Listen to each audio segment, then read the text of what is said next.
Olá pessoal, aqui é o professor Sérgio para mais um vídeo aí de resolução das questões do Enem, do nosso projeto. E as duas questões que nós vamos discutir aqui hoje são sobre o conteúdo de função afim. Na primeira questão, nós temos o seguinte enunciado, é uma questão lá do Enem de 2017. Em um mês, uma loja de eletrônicos começa a obter lucro já na primeira semana. O gráfico representa o lucro dessa loja desde o início do mês até o dia 20. Mas esse comportamento se estende até o último dia, ou seja, até o dia 30. Então, o lucro em função dos dias, né, em função do tempo que vai passando, ele vai aumentando seguindo aí a forma de uma função afim, uma função de primeiro grau. Nós vemos aí no gráfico que nós temos uma reta, né? E aí o enunciado ele nos pede para fazer o seguinte: qual é então a representação algébrica desse lucro em função do tempo? Ou seja, como que o tempo influencia o lucro dessa loja, né? Como que é a relação matemática desse lucro à medida que os dias vão passando. Isso nada mais é do que encontrar a lei de formação dessa função, né? Quando fala então a representação algébrica dessa relação aí do lucro com o tempo, está pedindo para que a gente encontre a lei de formação que dá o lucro em função do tempo. Tá? Então é isso que nós precisamos encontrar. Nós sabemos que para encontrar uma lei de formação, nós precisamos de dois pontos para trabalhar. E aí, se a gente observar esse gráfico, nós percebemos que nós temos até mais. Nós conseguimos identificar fácil aqui as coordenadas de 3 pontos. Temos um ponto nessa coordenada aqui, outro nessa e um terceiro ponto aqui. Quais são as coordenadas desses pontos, né? Esse primeiro ponto, nós podemos observar que ele tem coordenadas 0 para x e menos 1000 para y. Né? O segundo ponto, ele tem coordenadas 5 para x e 0 para y. E o terceiro ponto, ele tem coordenadas 20 para x e 3000 para y. É muito importante, se você não se lembra como identificar essas coordenadas, né, que você faça uma revisão dessa parte do conteúdo, porque se você erra nessas coordenadas, você pode perder todo o exercício daí para frente, tá? Então é muito importante identificar corretamente. Se nós só precisamos de 2 pontos, nós não precisamos desses 3 aqui, podemos escolher dentre eles 2 para trabalhar. Eu vou escolher esses 2 de baixo aqui estrategicamente, justamente por ter coordenada 0 para facilitar os nossos cálculos, ok? Então nós vamos seguir trabalhando com esses 2 pontos aqui, o ponto 5 e 0 e o ponto 0 e menos 1000. Então como que nós encontramos a lei de formação de uma função afim? Nós sabemos que a função afim ela tem essa cara, né? Y sempre vai ser igual alguma coisa vezes x, que é o nosso coeficiente angular, mais ou menos alguma outra coisa, que é o nosso coeficiente linear. Então, sempre que a gente quer encontrar a lei de formação, nós precisamos encontrar esses valores de A e de B. O valor de A, nós já vimos também que ele é encontrado seguindo essa fórmula que a gente vê aqui. Por isso que a gente precisa de 2 pontos, porque a gente tem que fazer a variação do y de um para o outro e a variação do x de um ponto para o outro também, ou seja, o delta y dividido pelo delta x.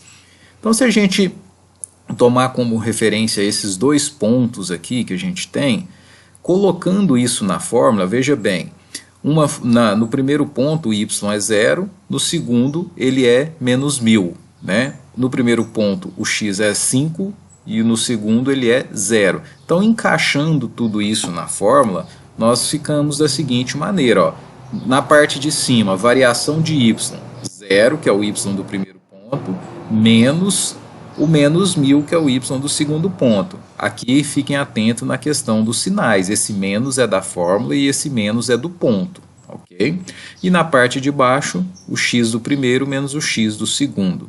Isso tudo então vai ficar 1000 dividido por 5, por causa do jogo de sinais, que vai dar 200. Portanto, eu concluo que o meu A, o meu coeficiente angular, ele é 200. Então, a minha lei de formação que me dá o lucro em função dos dias, ela pode ser escrita y igual 200x mais alguma coisa que está faltando aqui, é o nosso B. Né? O B também já foi estudado que ele não tem uma fórmula para encontrar. A gente precisa substituir esse x e esse y por algum dos pontos que a gente tem à nossa disposição. Eu vou escolher aqui esse primeiro ponto, que vai ficar bem fácil de trabalhar, né, que é o 5 e o 0. E se eu fizer essa substituição, olha só, jogando 0 no lugar do y e 5 no lugar do x, vai ficar dessa maneira que a gente vê aqui no início dessa expressão. Lembrando que a gente precisa fazer isso por quê? Porque eu preciso encontrar o valor do b. Como que eu vou encontrar o valor do b se eu tiver mais duas letras, né, um total de 3 letras na minha equação? Então, eu preciso substituir o x e o y por números que eu tenho à minha disposição, fazendo com que sobre apenas uma letra. E aí vira uma equação simplesinha de resolver, ok? Então, por isso a gente faz a substituição. Poderia fazer pelo 0 e menos 1000, ou por aquele outro ponto lá do slide anterior que a gente nem utilizou, todos chegariam no mesmo resultado, ok? Então, fazendo a substituição de y por 0 e x por 5, a gente fica dessa forma. 0 é igual a 200 vezes 5 mais b, ou seja, 0 é igual a 1000 mais b. Para isolar o b, para a gente saber o valor dele, esse 1000 precisa ir para o outro lado e ele passa negativo. Então, eu concluo que o meu b é menos 1000 e, portanto, eu finalizo a minha questão descobrindo a minha lei de formação. O lucro em função dos dias ele é dado, então, por 200x, onde x é o número de dias que passou, né, do mês. Então, 200x menos 1000. Então, se você quiser descobrir qual vai ser o lucro da loja lá no 10º dia, 200 vezes 10 menos 1000. Lá no 20º dia, 200 vezes 20 menos 1000. E assim por diante. Então, essa foi a nossa primeira questão. Na segunda questão, nós temos o seguinte enunciado. Essa é lá do Enem de 2010. Esse já faz tempo, mas é uma boa questão. As sacolas plásticas sujam florestas, rios e oceanos e quase sempre acabam matando por asfixia peixes, baleias e outros animais aquáticos. No Brasil, em 2017, foram consumidas 18 bilhões de sacolas plásticas. Os supermercados brasileiros se preparam para acabar com as sacolas plásticas até 2016. Infelizmente, isso não aconteceu hoje na nossa realidade aqui de 2021, a gente sabe disso, né? Mas vamos em frente. Observe o gráfico a seguir, em que se considera a origem como o ano de 2007. Ou seja, a partir de 2007, nós temos aqui as informações da diminuição das sacolas, dos números de sacolas, à medida que os anos vão passando a partir de 2007.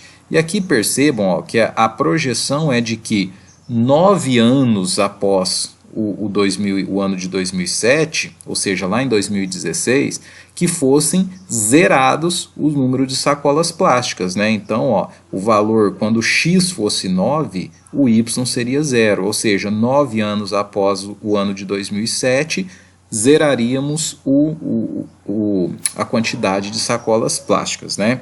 E aí nessa projeção a gente quer saber o que aconteceu em algum lugar ali no meio do caminho. Vejam bem a pergunta, de acordo com as informações, quantos bilhões de sacolas plásticas serão consumidos em 2011? É importante que a gente entenda bem qual é a pergunta central aqui, e a pergunta que tem que ficar na nossa mente nós estamos falando de 4 anos após 2007, né? Porque ele falou 2011, nós consideramos que o gráfico está iniciando em 2007, então 2011 vão ter se passado 4 anos, portanto, o que eu quero saber? Valor de y, né, do número de sacolas, para quando x for igual a 4, certo? Essa pergunta precisa ficar, essa informação precisa ficar na nossa mente, ok? Porque é com isso que nós vamos trabalhar. Qual seria o valor de y para quando x for igual a 4? Pensando nisso, vamos iniciar aqui. Para saber o valor de y quando x for igual a 4, basta que eu jogue esse valor de x na lei de formação. No entanto, eu ainda não tenho a lei de formação. A lei de formação não foi dada no exercício. E aí nós já sabemos como fazer isso, porque nós acabamos de fazer no exercício anterior. Nós precisamos extrair 2 pontos, né, das informações gráficas que a gente tem, e aí nós temos aqui o ponto 9 para x e 0 para y, e o outro ponto 0 para x e 18 para y. Lembrando, né, só reforçando que é muito importante que vocês consigam fazer essa extração de informação aqui, olhar para o gráfico e identificar esses pontos. Tudo depende disso, ok? Feito isso, nós vamos iniciar calculando o nosso coeficiente angular, ok? E aí nós vamos utilizar os dois pontos que nós temos ali, ó. 0 desse primeiro ponto, né, o y desse primeiro ponto, menos o y do segundo, então 0 menos 18. X do primeiro ponto menos o x do segundo, então 9 menos 0. Lembrando, pessoal, que não importa quem eu chame de primeiro ponto ou de segundo ponto, se eu inverter tudo aqui vai dar o mesmo resultado, ok? Então nós temos 0 menos 18 dá menos 18 e 9 menos 0 dá 9, portanto o meu coeficiente angular ele é menos 2. Então, eu já cheguei nessa parte da minha lei de formação. E falta a gente descobrir o coeficiente linear. Eu poderia fazer, como eu fiz no exercício anterior, de escolher um desses dois pontos, substituir o x e o y e vou encontrar o b. Mas eu vou usar aqui agora uma estratégia mais fácil, né, para quem lembra que o coeficiente linear ele é exatamente o ponto onde a reta corta o eixo y. Se eu estou vendo aqui que ela corta o eixo y lá no ponto 18, eu posso concluir que o meu coeficiente linear é 18. Então a minha lei de formação ficaria menos 2x mais 18. Mas se você não lembrar disso, faz a estratégia do exercício anterior. Escolhe um desses dois pontos aqui e substitui por x no x e no y, que você vai encontrar o mesmo valor para b. Ok? Feito isso, nós já temos a lei de formação. Essa lei de formação ela dá o que para a gente? O y em função do x, ou seja, número de sacolas, né, em bilhões, em função de quantos anos vão se passando depois de 2007.